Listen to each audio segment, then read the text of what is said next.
I've had 46 jobs since I became an adult.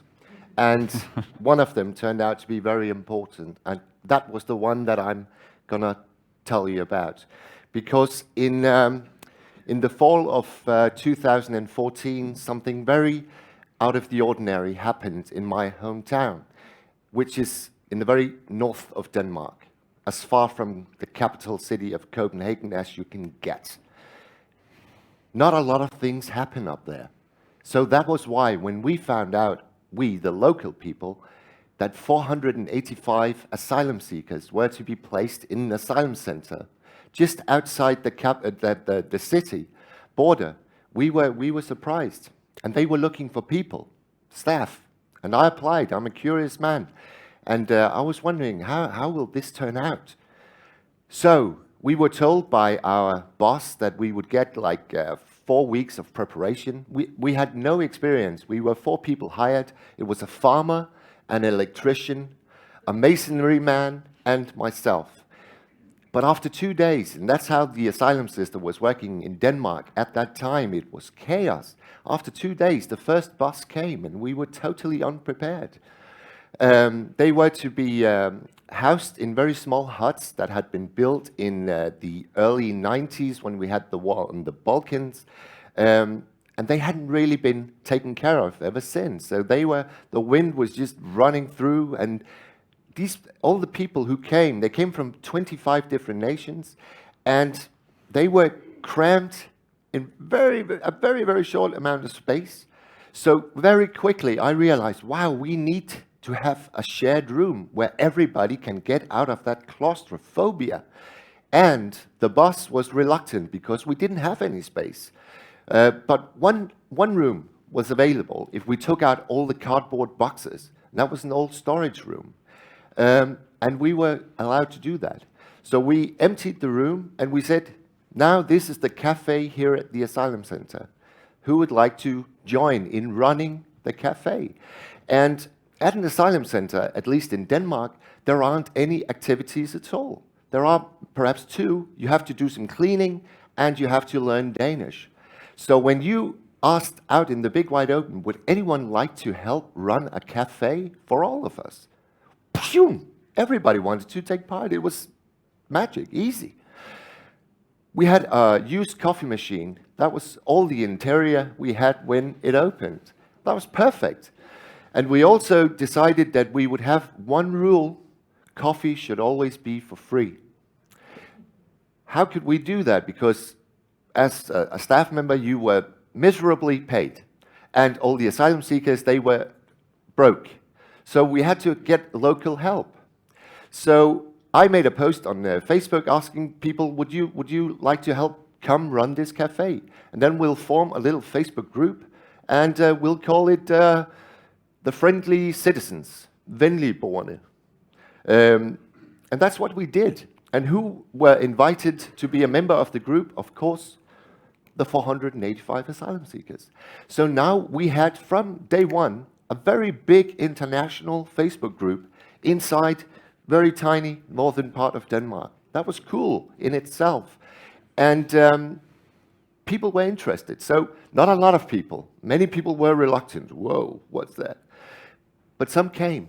And when they came, they brought coffee, which was good because, you know, many Danes at least are afraid of meeting people, foreigners. They're afraid of the language barriers. They're afraid of many things. Maybe they're afraid of Islam. I don't know. They are reluctant. But if they are given a very small task, could you please bring some coffee? And then they go to the grocery shop and they get some coffee, 20 Danish kroner, and they bring it. And when they see the gratitude, because we were always running out of coffee. I mean, the cafe was full all the time. So we were drinking, always short of coffee. And then they came, oh, wonderful, wonderful. Everybody screamed, wonderful, for a bag of coffee. That's the beauty when you're broke. Small things turn miraculous. So when you have a cafe and you start talking, you also get to hear people's dreams. It happens naturally. Now, there was one man, he came from Syria. His name was Fawaz T. al-Sato. He had been a school teacher until the school was bombed. So when he came to the cafe and he became a regular, he started saying, "Oh, it's a nuisance. It's so annoying that we're not allowed to take a job. I want to get back to teaching." "Well, you can go to a local school," I said. "Maybe just have 1 hour in a classroom. Would that be cool?" "Oh man, could that happen?" "Yes, of course." And being a writer, I knew a lot of the local schools, so I called a very small one outside of Hjørring, the town in which all this takes place. And he said, "Well, of course, come. What age group?" "I don't know, just bring the whole school. You're a small school." "Yes, only 100 students. Perfect." So for us, he came out, and this is a winter morning, and I could tell he was worked up. He was excited. And we get in, and the classes were going on. And you know a school, when classes are going on, especially a small one, it's dead quiet. It's like in a church, empty church, dead quiet. And then the bell, all of a sudden, we're walking down the empty hallways, and the bell rings, and the doors, they open simultaneously. And life is pouring out. Kids, another hour. Luckily, it's gone. And all the excitement was such a big paradox to the silence that had just been. And I looked at Fawaz, and I saw tears running down his cheeks. And I was asking, "Fawaz, what's going on?" And then he said, "This is the sound of school. This is the music I have missed for 4 years." He had been away from his passion, his love, for 4 years. And simply by making one phone call to a headmaster at a local school, he was getting back into his old love affair. Beautiful. That 1 hour, wow, it was the best hour I've ever had in a school, too. Really. Because he was on fire.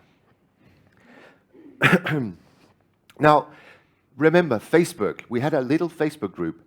And it was really just meant to be the organizers' Facebook group. We need coffee, we need sugar, we need milk. But me being a writer, I couldn't help writing about Fawaz's and my experience at this local school. I had no intentions about this story going all through Denmark like a whirlwind. But it did. And that's the beauty of Facebook. When someone reads a story that they really care about, they love or they hate, they share it. And when someone shares it, another one will share it. And a story like the one with Fawaz getting back to his long-lost dream turned out to walk around Denmark like a whew. That made people even more curious. "Oh, he's inside Hjørring Asylum Center. It's not that far. I'll take my car. 30 minutes, I'll be there, and I can meet this man. Wow, he's an inspiration." Yes, indeed, he was. And there were so many inspirational people. And we started, just simply out of our own excitement and passion, to tell these stories.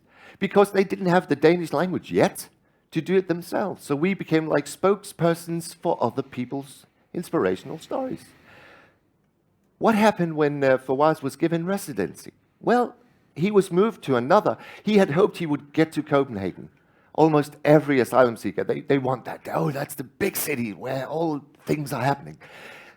Sadly, he was, in my point of view, he was taken to another very, very small city. Hobro, again in Jutland, in Denmark. But he wasn't down. No, what was his first action when he actually got to Hobro? He opened Venligboerne Hobro. He became the founder of a new Facebook group, locally centered around this small place. Now, many of us up in Hjørring, we would like to help him, or we were just curious, how will this turn out? So we were becoming members too. In all the groups, we have 101 cities up and running. 101 cities have their own local group now. Something that is very, very often happening is that we need something. Maybe we need violins for a concerto. Maybe we need loads of coffee. Maybe we need a butcher. We need a butcher to come talk about how is it being a butcher in Denmark. And, again, the beauty of Facebook. You'd simply ask inside the group, "Hey, anyone knows a butcher?" And if you have a group like, say, 50 people, they don't have to know each other at all, but one of them will know a butcher. That's beautiful, because you can always provide, and it's free, because people are curious, and people are also, they are always happy when what they do is being asked for. That is one of the general rules in how this Venligboerne in Denmark became a huge success. I think it's like 150,000 Danes and world citizens are now joined forces inside the movement. And what is it, 2 years ago? It's crazy. It's beautiful. Last week, for Waz and I, we went to a convention like this. He was the spokesman. Who was he addressing? 200 Danish school leaders. Remember, his very small ambition, his dream when he came, just, could I get to a Danish classroom just for 1 hour? And now he was addressing 200 school leaders, and they were asking for his advice on how to bring asylum kids safely and soundly into Danish classrooms. That is, to me, what integration is all about. You need to seek the inspiration that they bring to us. You cannot just stand and wait and say, hey, get back to me when you can speak Danish. That's like wasting 2 years. Come on. Thank you.